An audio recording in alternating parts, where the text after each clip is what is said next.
And guys, this is Mr. Most Days Off Loves Everything. I am Miles, aka Mr. Most Days Off. I do a weekly Simpsons podcast called Best Darn Diddly, but I also love a lot of other stuff, and this is my opportunity to talk about it on camera. So today we are talking about my love of skating, and I've got some real cool guests today to join us. So first time to the show, Dallas comedian and skateboard extraordinaire, always showing off at the open mics, or at least, back when those were a thing. Welcome, Peng Deng. How are you today, sir? Yay.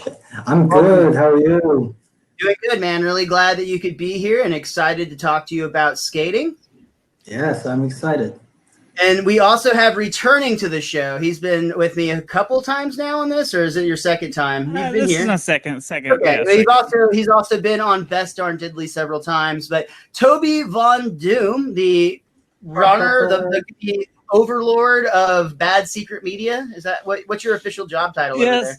I like that. The overlord. I'm going to start. I'm not the president of badsecretmedia.com. I'm the overlord. I love it.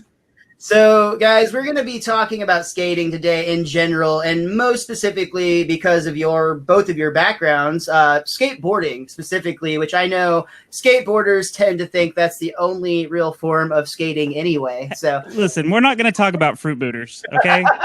I was going to bring that up. I knew you guys were going to call me that. Like, I knew that was going to happen because that was like what I got called constantly. Because I do primarily rollerblade. I have limited experience on my longboard and very limited experience in skateboarding, but I love the culture. I'm fascinated with it as like a general concept, and I'm really excited to talk to you guys about it today. So first, Peng, I'd actually like to start with you. Tell me about when you started skateboarding, like how old were you, and like some of your earliest memories of picking up a board. I started skateboarding, and this is not a joke. I actually started skateboarding when I was in China. I was in the city of Wuhan. Oh, cool. Yeah, that's where I went to university. And I was, 19 years old. I was pretty late in terms of starting skateboarding. What year would that have been when you were there? Let's see, 2003 to 2008. Yeah, 2003, 2008.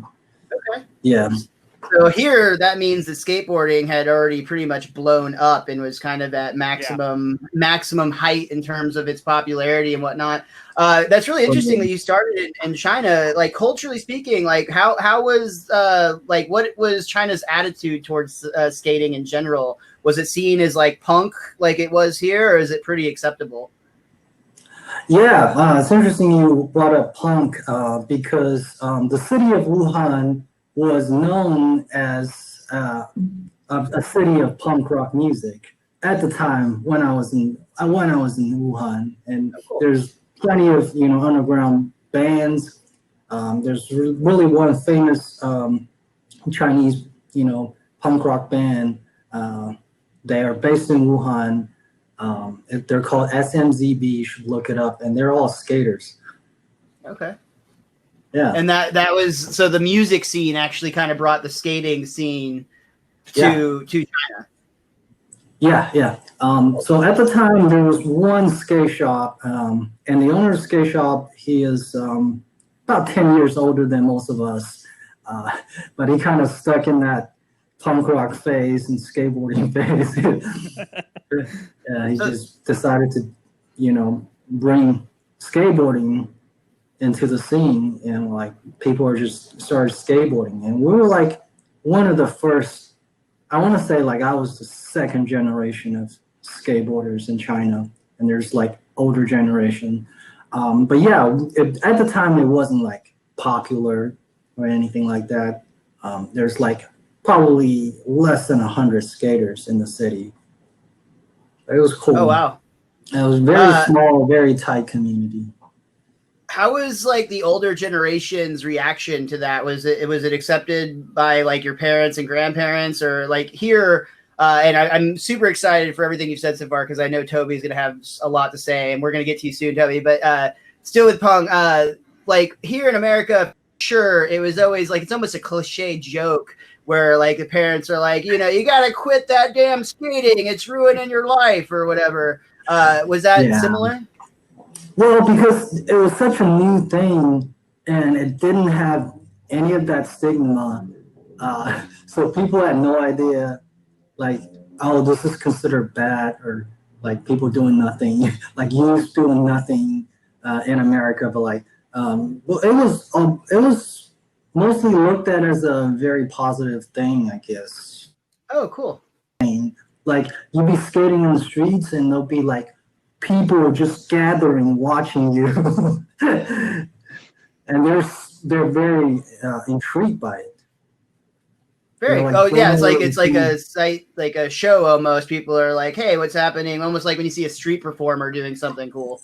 Yeah, it was something like that. Awesome. And man, talking about the problem. Oh, sorry. Oh, Go ahead. I'm sorry.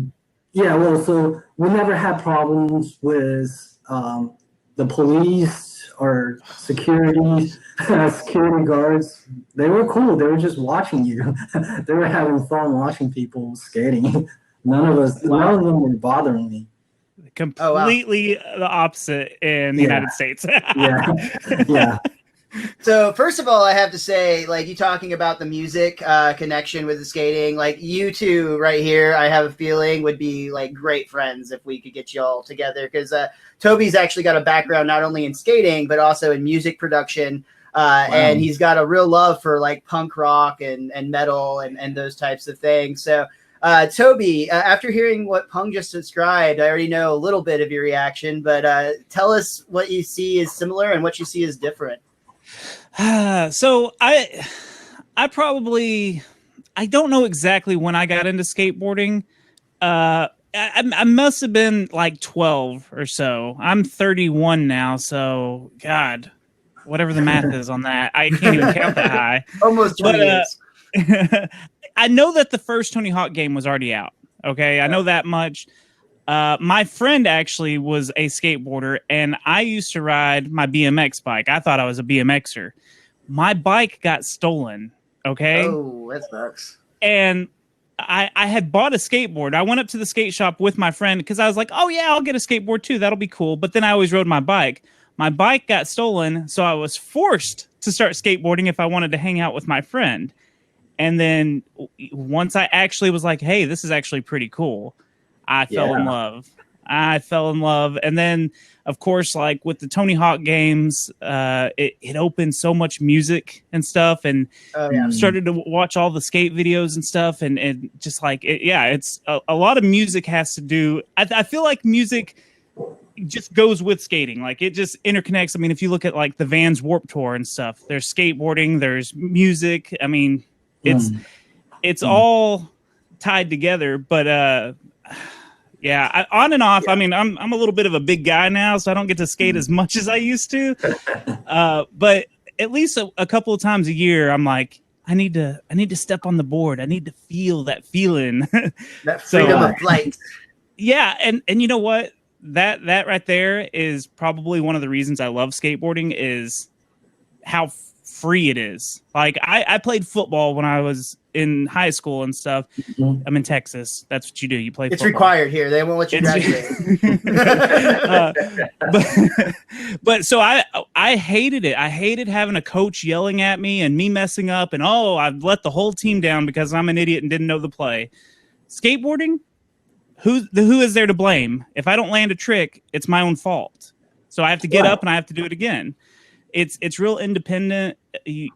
It's something that if you're trying your hardest to land a trick, it's something that when you land it, you're proud of yourself. Like you're not depending on someone else. Like, oh, I'm the center that hikes the ball, but I didn't score the touchdown. But yay, go team! This was go Tovy. I was also a center, and like honestly, you don't even feel like part of the like. You're like, okay, I handed the ball to the guy, and then people hit me. I'm not fucking part of this. But that's what I loved about skateboarding is you had your own like accomplishments, and it wasn't just like, oh, I won the game, and then it's like you could land like 10 new tricks in a day and be like, holy shit, today was a good skate day. So that's but it was, and it was also a good excuse for like me and my friends to hang out, like and bullshit. So it's a very casual sport because I mean it takes a lot of energy, it takes a lot of skill, it takes a lot of ability, but also you have a lot of time where you're like just sitting back watching or helping set up something for your friend to try, like moving ramps or moving rails or whatever the case might be. And Toby, you mentioned before we actually started recording, you were talking about how positive and supportive. I was going over the rules of no hate speech on this, and you're like, yeah, everything's so positive that doesn't even seem relevant. Peng, did you find that to be the same as well with your experience? Have you always seen skateboarding as like a positive community, or was there more competition? Yeah, absolutely. It, especially for me, because at the time there were so few skateboarders in China. If you just see a random person, a stranger on the street, like skating, you immediately walk up to each other and like say hi, and you became friends. And that's how, yeah. It's like a weird flag you wave to like show off, like, hey, like we're of the same material here or whatever. Yeah, that's cool.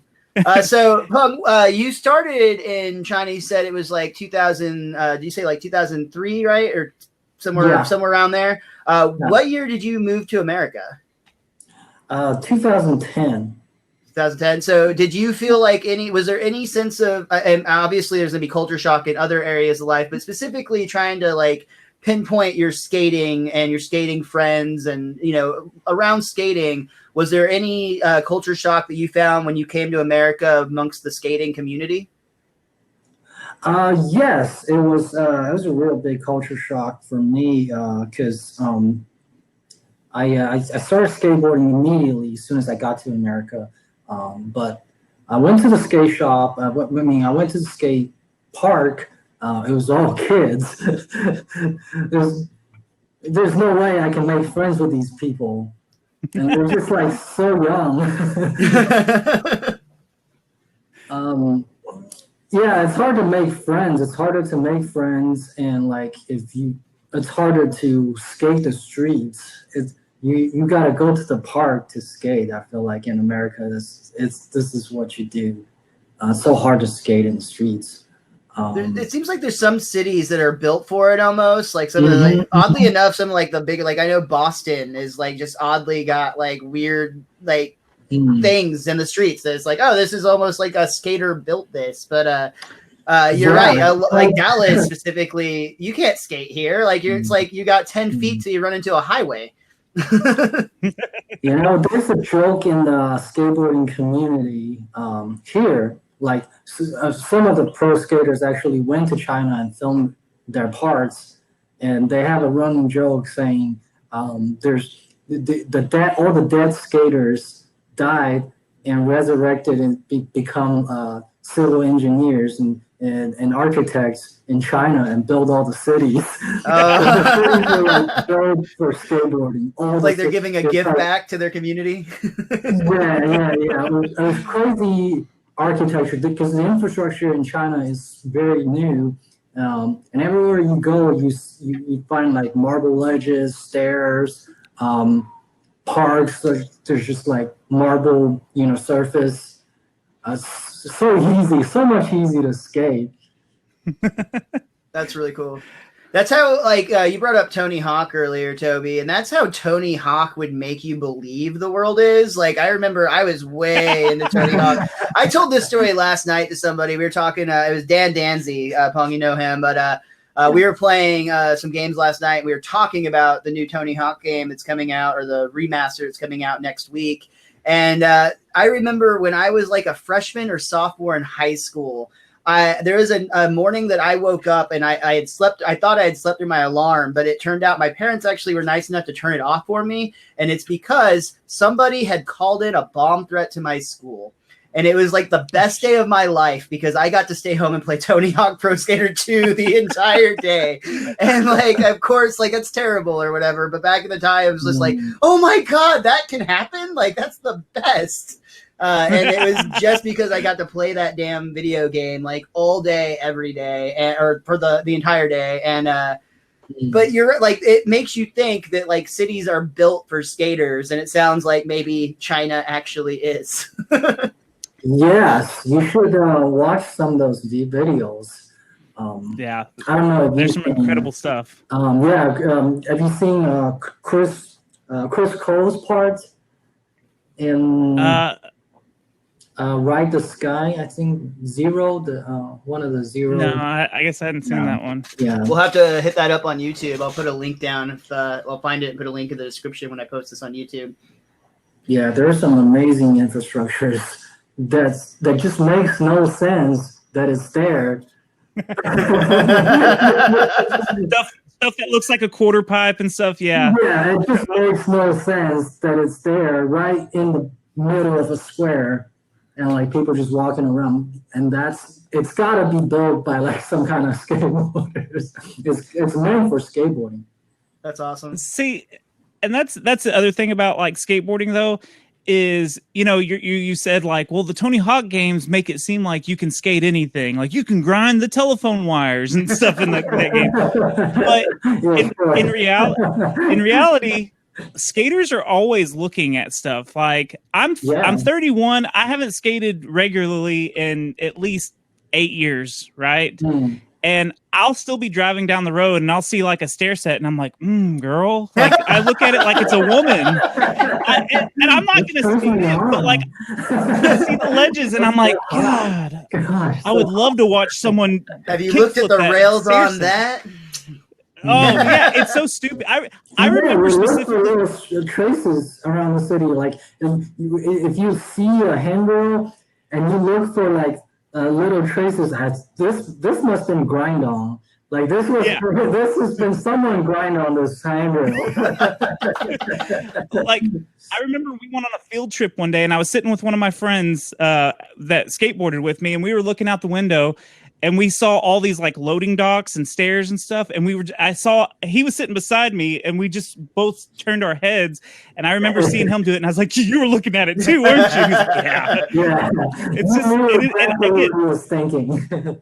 Yeah, it is. It's one of those things that like that's the other cool thing about skateboarding is how much imagination you use to come up with tricks, to come up with ideas of like, what do I want to do that's unique on this particular spot? Right. And like they've even used a lot of skaters today blow all the skaters out from 10, 15 years ago. The kids that are skating now that are like 8 are amazing. Yes. It's ridiculous. Yes. And a lot of the time it's because they came up with tricks that they saw on the Tony Hawk video games. Yeah. They're like, well, why can't I do that in real life? They took that as a reality.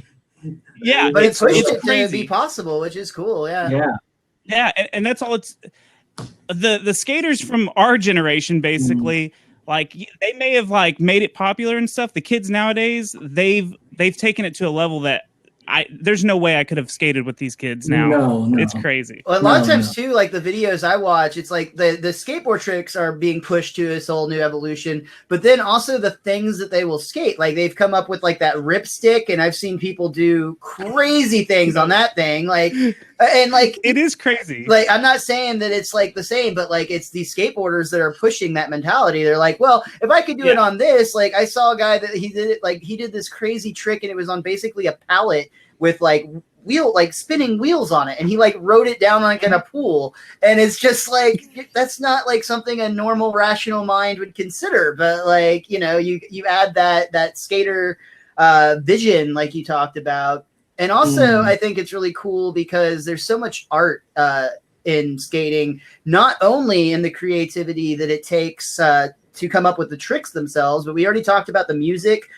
Just looking at some of the deck designs themselves, some of the graffiti around skate parks. I say graffiti, and I mean that is a positive term because it's really, really sweet street art, and all of that is like entwined in the skating culture. Yes, and the skateboarding itself is an artistic expression almost, right? It's a self-expression. Yeah, it's so different from any other sports. Because there's no rule. You can be your own style. You can be your own self. There's not even a uniform. I mean, like I guess skating has like a style to it. Like you usually see, jeans because that's just smart to protect your skin or whatever. And like you usually see, like a band T-shirt or something, artistic. But like there isn't any one. It's not like football or basketball where you're literally wearing a jersey, or even like a track where you're an individual, wearing a number or whatever. It's just you get to really show off who you are as a person. That's one thing I don't understand about the trends, like the skateboarding fashion trend nowadays. Like you'd be seeing people wearing like shorts. Like I'm talking about like soccer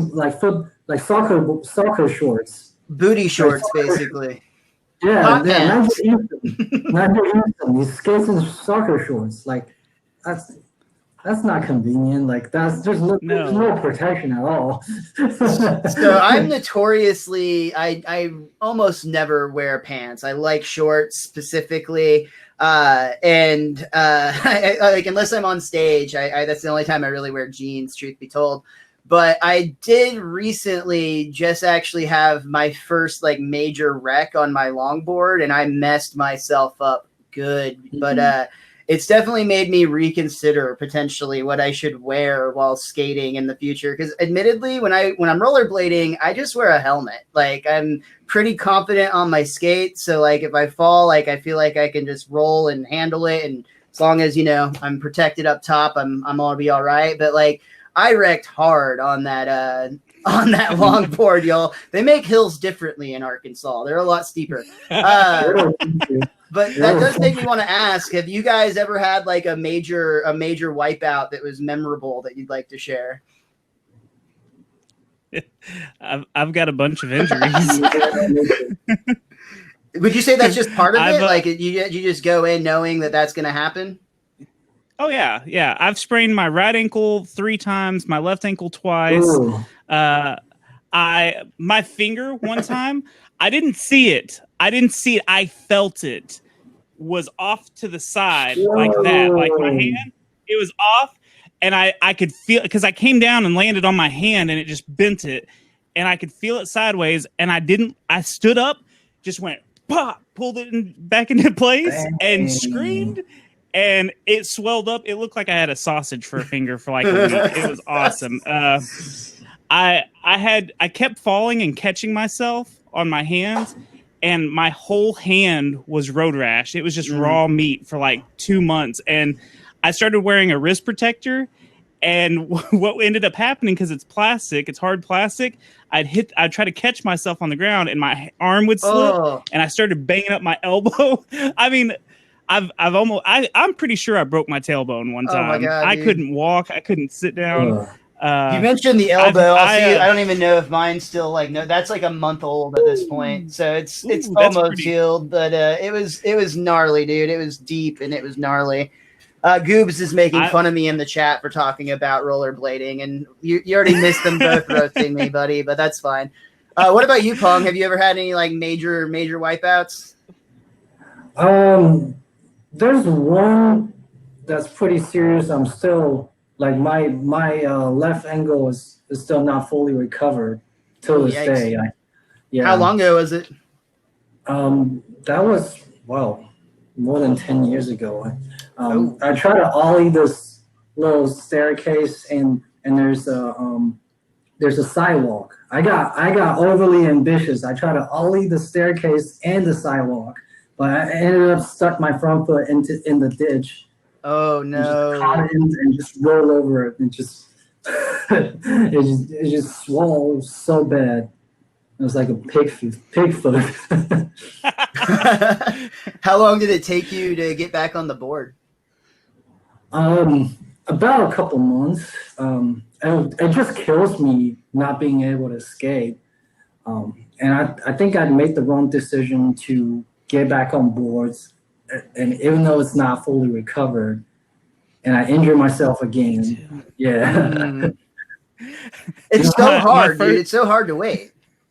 Yeah. My first ankle injury, I hurt it, and like 2 weeks later, I had crutches. I couldn't put weight on my foot. 2 weeks later, I was like, I can do this. I can just roll around just so I could hang out with my friends. And I did that. I definitely did that. Crutching along. It's such a bad idea. And then like less than a month later, after I thought it was healed, I hurt it again. I rolled it again real bad. The doctor ended up telling me it would just be better it would heal better if you would just break your ankle instead of, giving it sprains all the time. So I was like, oh shit. That sounds like questionable medical advice, to be fair. Well, I mean, I don't know. Maybe he was just saying like, if I broke it, I'd have to stay off of it and couldn't try to push fair. my luck. That's totally fair. Yeah.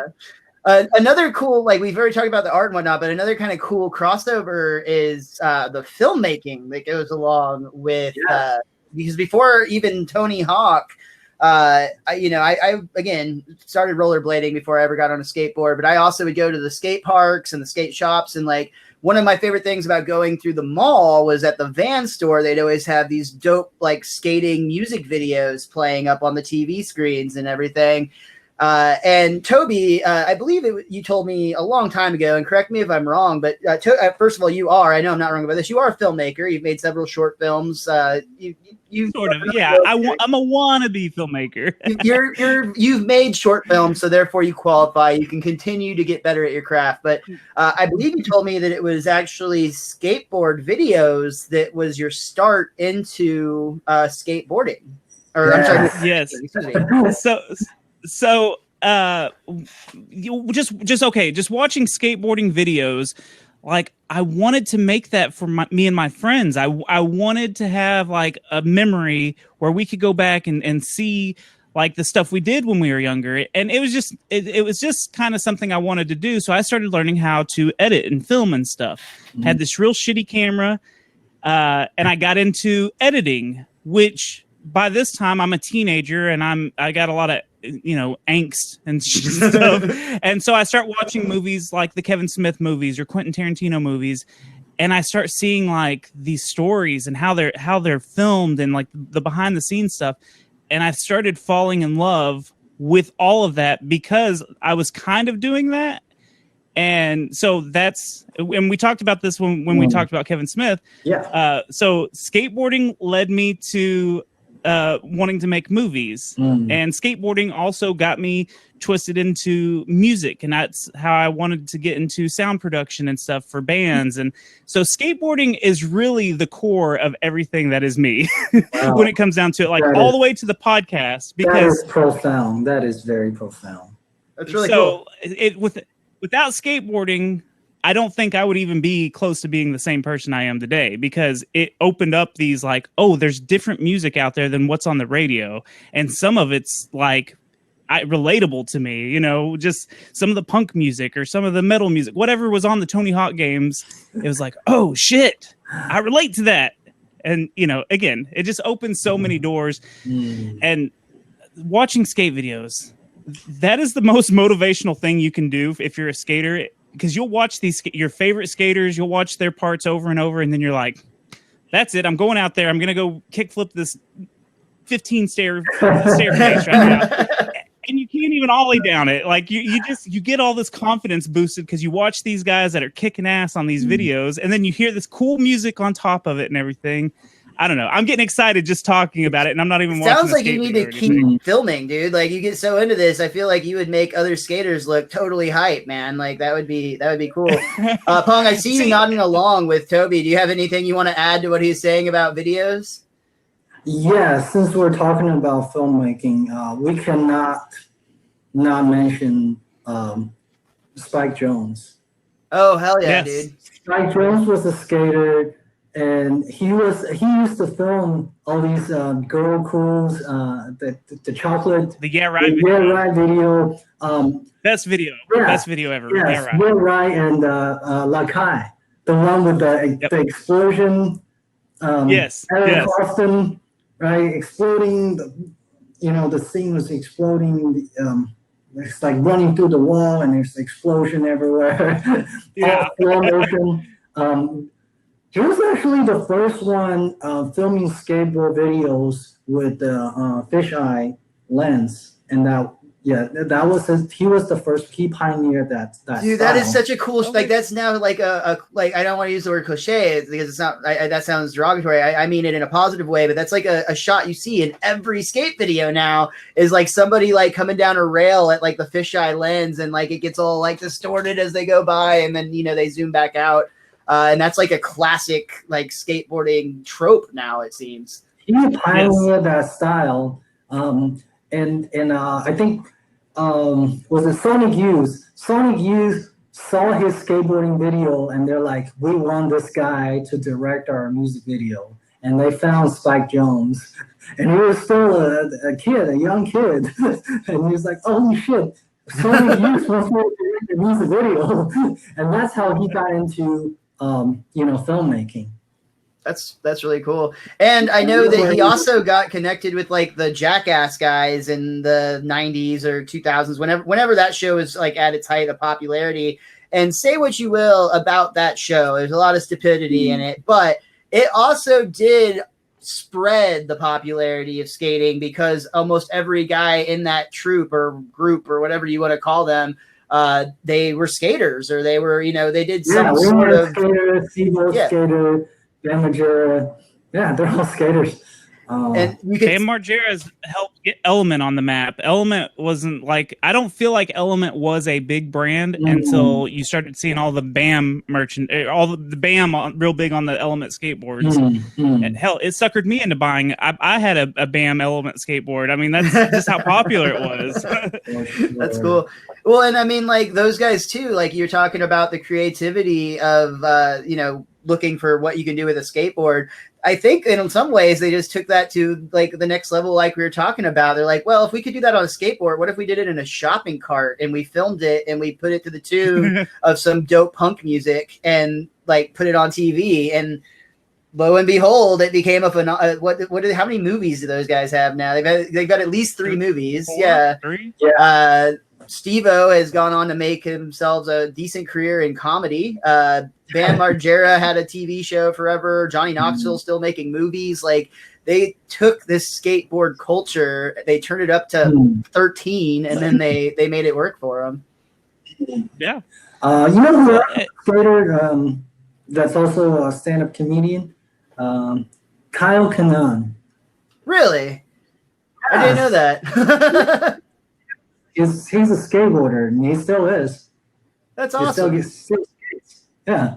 Well, we have a decent number of people even on the scene here locally that like I see you guys out, I've seen you at Hyenas doing kick flips and, trying to do various tricks on the board, literally not even really like moving, just like standing there. You guys are just trying to like flip the board around as, best you can. And it's always, like you said, how it was in China for you. Like I'm always one of those people. It's just like, oh, cool. What the hell's opening over here? Yeah, I'm used to skating with a crowd watching. That must be nice, right? Toby, what about? Go ahead, sir. Go ahead. I was just gonna say I always feel more comfortable when I've got like 1 or 2 friends with me. So like. If I'm having a crappy day and they're actually having a decent day, if people are watching us or at least there's one of us that's landing some tricks because I'm not going to be landing all the tricks that often. So it's like it's always nice. It's among skaters. It's like you made a trick, you land a trick, and other people are like genuinely happy for you. Yeah, back to the positivity thing that we were touching on a minute ago. Like, it is like my group, and this may be all skaters. I don't know. We always like you stop and you watch your friends skate. Yeah. Like you take turns on the ramps or the rails or whatever you're skating, and you'd always kind of watch, and you're like, "You were close, dude. You were close." And we always like one of the ways you give props, I guess, is you tap your board on the ground or tap it on a ramp or something, and like, good job. And it's such a supportive community. I know we're the punk rockers and we're the ones tearing up the public property and spray paint and shit. And yes, we got a bad rap.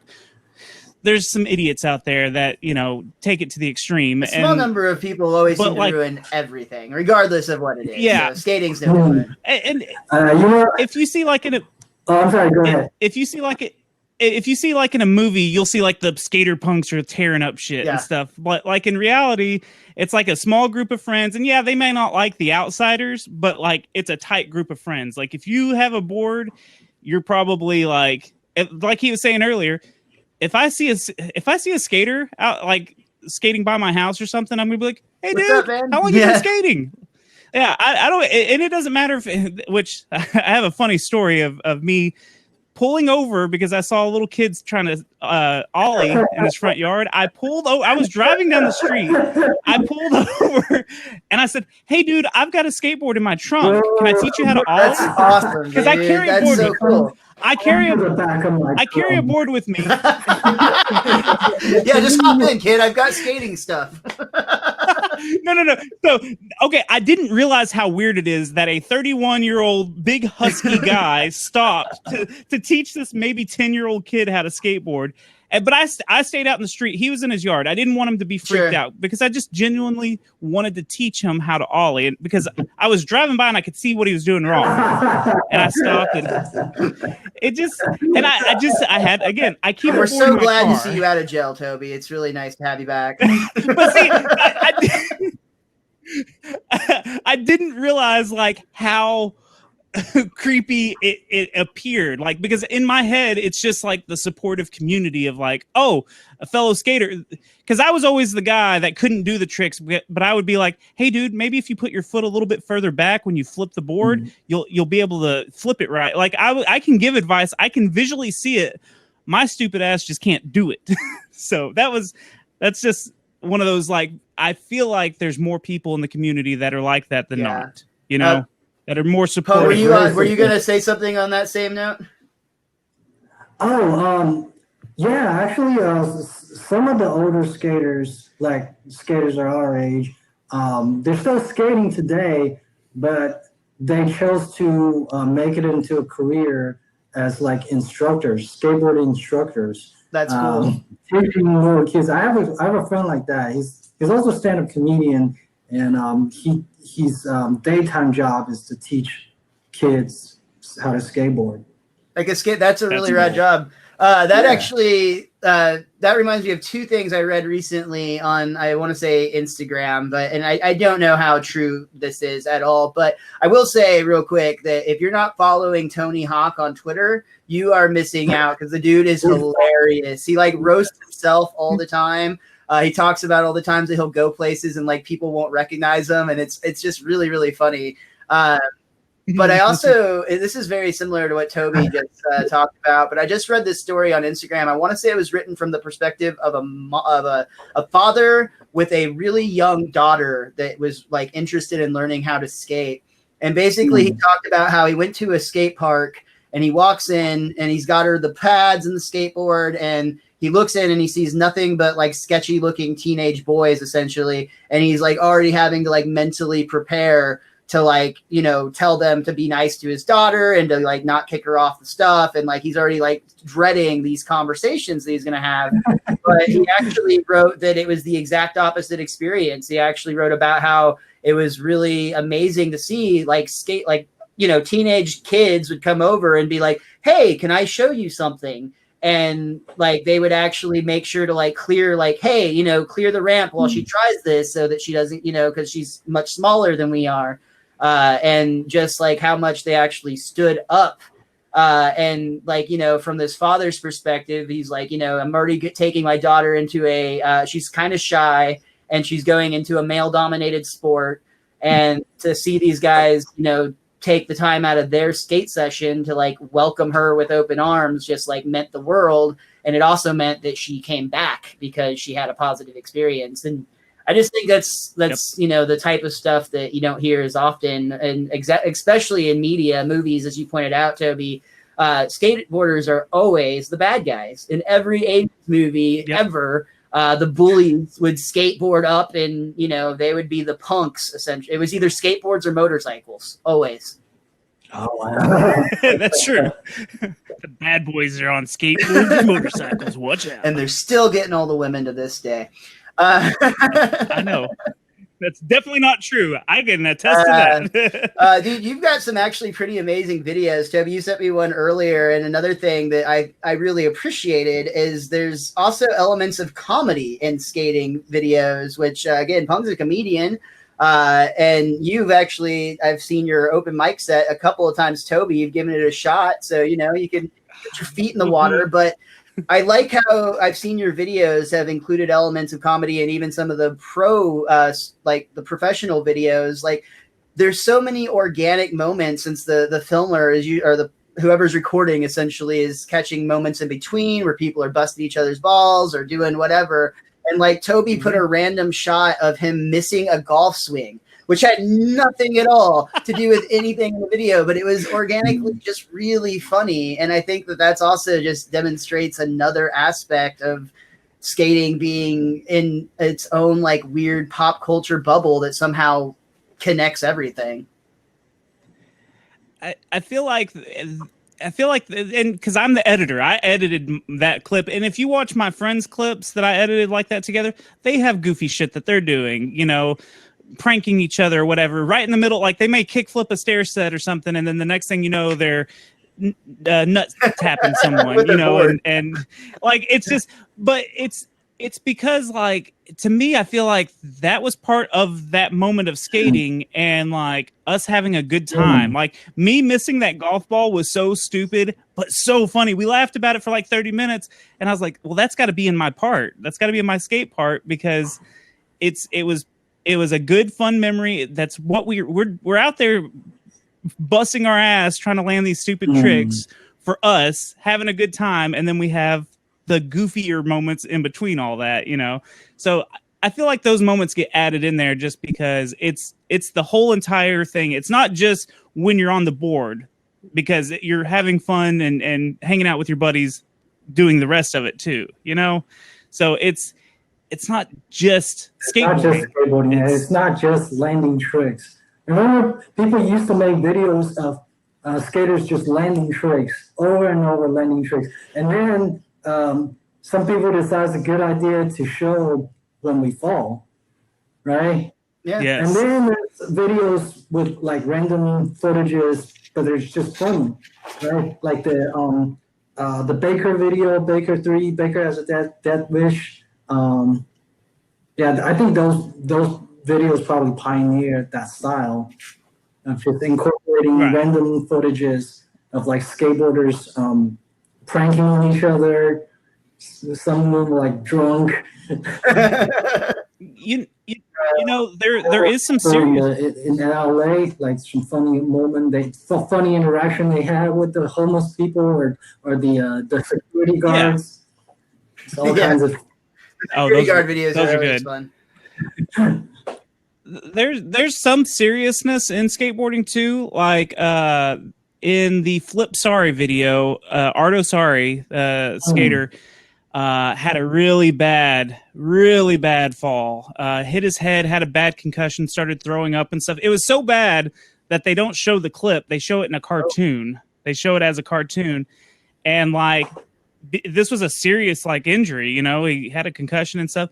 And they like made his intro part to his skate video, like it was a Velvet Underground song, and it's like real like creepy and stuff. And they kind of put some like effects over it, and like almost at the end of it, they pretend to go wake him up, and they're like, "Hey, Ardo, let's go skate." And then it like gets happy again and shows him landing all these really badass tricks. So like, you know, it's such a cool part in that video because he almost died. Like that's what they're talking, you know, he almost died, and they're showing like all these crazy clips with that weird somber kind of music over it. I don't know. There's exactly the song. There's Velvet Underground was Heroin. It was called Heroin. I think the song is called Heroin. I don't remember what it's called. I just remember it's Velvet Underground, and it's a creepy song. But it's a really serious part. But then like you go to the Yeah Right video, and they have skits and stuff, and like They have like the invisible skateboard. They got a green screen. They spray painted a skateboard completely green, and they green screened it out. And they're hitting ramps and stuff, but you just see their feet, and it's great. If you ever get a chance, just watch that part because it's cool. They did a lot of really cool stuff in that whole video, the Yeah Right video. Did you either of you see the? It was actually an ESPN 30 for 30 documentary on the history of Big Air. Have you guys caught that? Oh my! It's fairly old at this point. It's got to be at least 10 years old. But like, they basically like talked about the history of these guys building these mega ramps. Where I mean, they're launching themselves 50 feet up in the air at probably more than that. The stuff that you see at the X Games this date, and that type of skating, it's almost like another branch. And I think to some extent that's where, and I have no idea the actual history, but like I see it branching off into like longboarding. And then even longboarding has split out, and you've got like downhill longboarding, you've got cruising, you've got freestyle where people are literally like dancing on their board through the, like, you know, as they're going around. And it's fascinating that like it branches out to such extreme measures, because I mean, you see little kids do like the freestyle longboarding, and you see these insane people doing the big air tricks. But yeah, I can't recommend enough that 30 for 30 if you get the opportunity to see it. I think you both find it pretty fascinating. Honestly, even just the construction aspect of building the ramps in itself is almost in some ways its own like art form. Like, I mean, people now are building those in their backyards and things of that nature, and it's really cool to see. I've built a couple of half pipes in my life. I used to have one in my backyard. Not that when I was a kid, when I was like 17 at my dad's house, I had a half pipe in my backyard, and it wasn't very big. Not as long as you'd think. They're really simple for the most part. It's all preference. Like if you want the two ramps, the two quarter pipes to be further apart, or if you want them to be closer so you continue to have speed, it's just your preference of, and you know, just the more wood, the more you have to build. So and we didn't build them, but maybe like 4 foot tall. They were just little mini really ramps. Cool. I mean that's a fun thing to have to play on. Yeah, well, and my dad lived out in the country, so there was nowhere for me to skateboard out there. So my mom actually lived in town. Yes. So, but that's so like my mom lived in the city. So like during the weekends, that's where I was at. I was at my mom's house, and I'd skate around town. But during the week, when I was going to school and stuff, I was at my dad's house and skated my half pipe. So I got a little bit of ramps, and then a little bit of street skating. So that's all I did. What was your preference, Peng? Did you do more street or more ramps? It was all street. We did we didn't have any skate parks, like, because we didn't need any. yeah, your whole city was a street park or a skate park. Excuse me. Yeah, that makes sense. I actually had meant to ask you earlier, backtracking just a little bit, Peng. Do you feel like the skateboarding culture influenced your comedy at all? I actually think these two are really similar. Actually, there's a lot of similarities between comedy and skateboarding, right? Because skateboarding is all about trying tricks until you land it.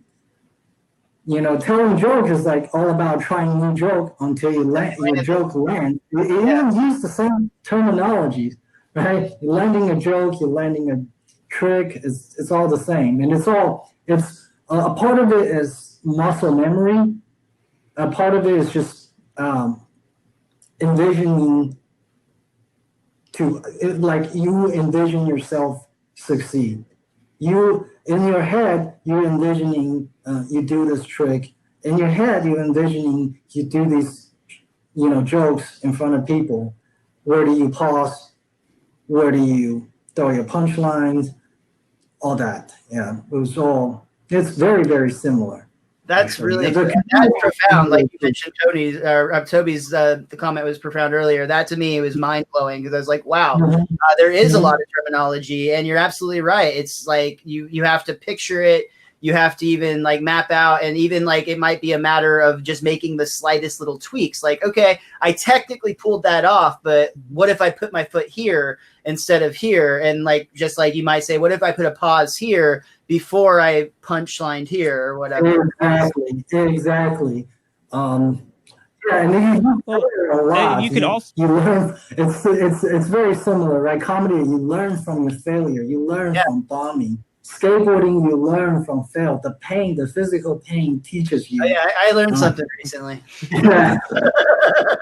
There's no way around it, right? Nobody says I learned perfectly. I learned tricks perfectly without failing. Nobody said I learned comedy perfectly without bombing it. Yeah, that's yep. You know, and there's a lot of confidence with skateboarding. Like, you have to, if you have any doubt rolling up to a ledge or a rail, if you don't have the confidence, it does go with like getting on stage and trying to make people laugh. You have to have that confidence, just like you're going to land the trick, and you have to have the creativity, because again, skateboarding, you never know what's going to be in the way. Like, you never know, just like you have to read your crowd, you don't know, like, you have to read like the ramps or the skate spots. There might be a big, giant, thick crack in the way that your wheels can get stuck in. Okay. How do I have to be creative enough to get over that before I try to do my trick on the ledge or over the stairs or whatever. So you're always adjusting. You're always trying to figure out a way to accomplish whatever it is. Make a joke land or try to figure out how to get over this obstacle to do this trick how I want to. So there's a lot of adjusting for both. I could see a lot of similarities between the two, especially the confidence thing. And the trial and error. If you don't really like got me, it's like, damn, that is so accurate. Like, you have to go up and fail multiple times before you're ever going to get it right. Yeah. Yeah, that's crazy. That's again, profound. Really glad you said that. So we've got about 8 minutes left, and I want to leave you guys time to plug anything that you might have coming up. But before we go into our plugs, Peng, is there anything else in general that you just wanted to talk about what skateboarding means to you, or anything at all about skating that you would like to say before we're done here today? Yeah, I think skateboarding pretty much changed my life and like shaped the way I am, who I am today.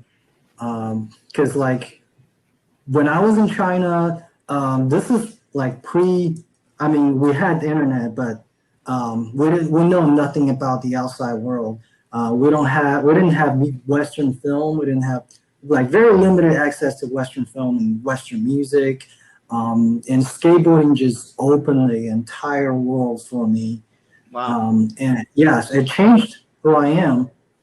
Like we used to hang around with these people, and we used to get like smuggled CDs from like black market. Like, America actually pays China, or it used to pay China to take in their plastic trash.